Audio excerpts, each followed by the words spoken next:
In today's episode, I talk to you about how you can lose body fat from your boobs and other problem areas, what are the best sources of protein for vegetarians, and why cheat meals are ruining your progress.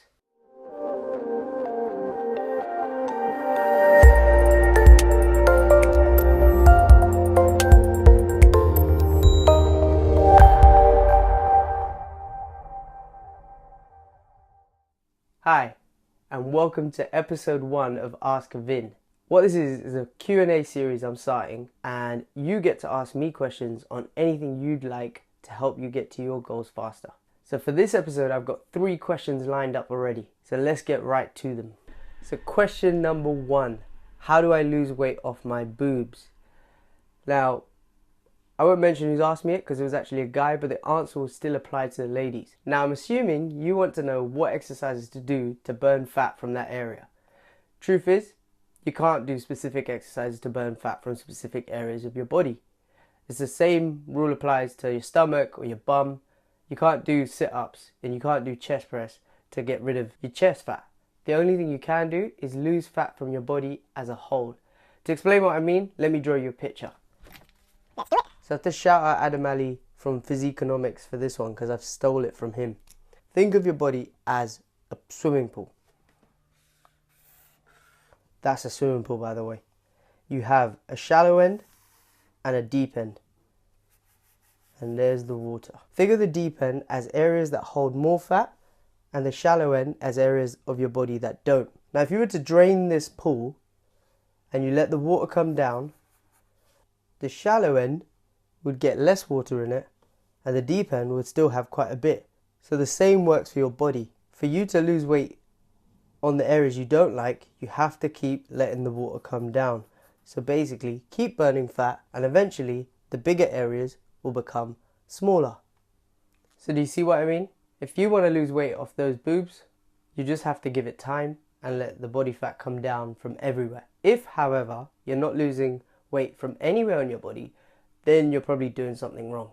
Lucky for you, I have an ebook out that explains 5 reasons why you're probably not losing weight. Go to this link here to check it out. Okay, so on to question number 2.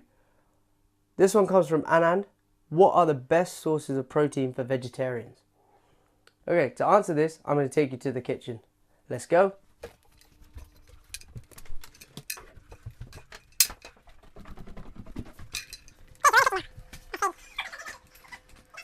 So I have 4 go-to sources when it comes to protein for vegetarians. Number 1 has to be these bad boys here.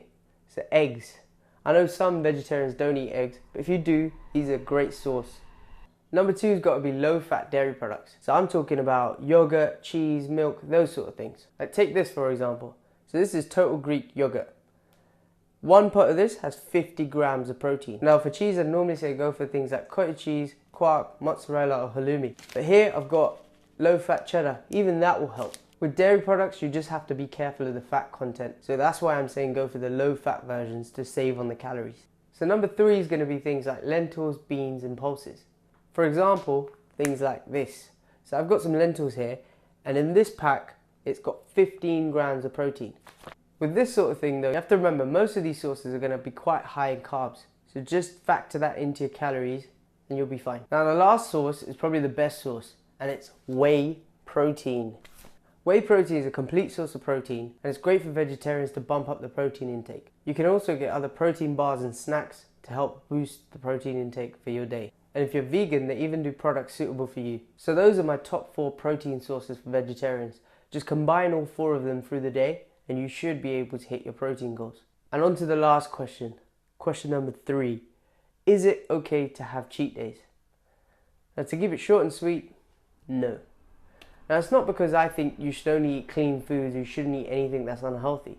You should definitely have food like that because it will help you stick to your goals. What I'm saying is you shouldn't dedicate a day to just eating junk food, because having one whole day of just binge eating is really going to wreck your goals, especially if you don't know how much you're eating throughout the rest of the week. What I would say to do instead is try to include little bits of things that you enjoy eating in your day into your calorie intake.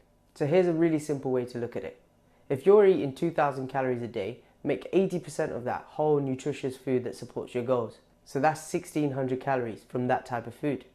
Now for the remaining 20%, the 400 calories you have left over, eat some of the food you fancy that you're having on your binge days.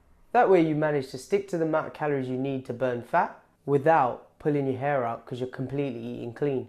Eating clean and cheat eating are just two terms you don't need to use. Just do it this way and it'll be far easier for you to stick to your goals.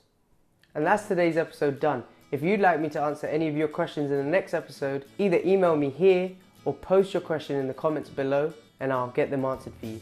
Also, if you liked today's video, let me know in the comments and please share the video with your friends too.